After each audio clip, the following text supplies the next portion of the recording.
এবার আমরা রৈখিক বেগ এবং কৌণিক বেগের মধ্যে পার্থক্য আলোচনা করব। সবার প্রথম পার্থক্যটা যদি আমরা বলি, রৈখিক বেগ কি?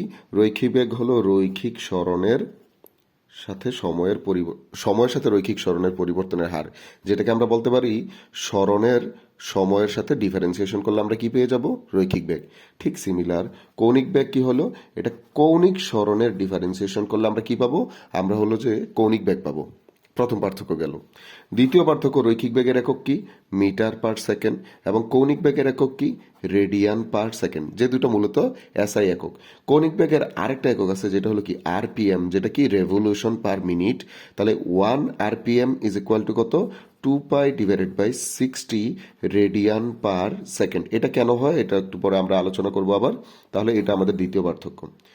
তৃতীয় পার্থক্য আমরা বলতে পারি B is equal to R omega, এবং এখানে আমরা কৌণিকের ক্ষেত্রে লিখতে পারি ওমেগা ইজ ইকুয়াল টু কত? V/R। এই যে এটা হলো আমাদের তৃতীয় পার্থক্য। এই তিনটা পার্থক্য হলো রৈখিক বেগ এবং কৌণিক বেগের মধ্যে পার্থক্য।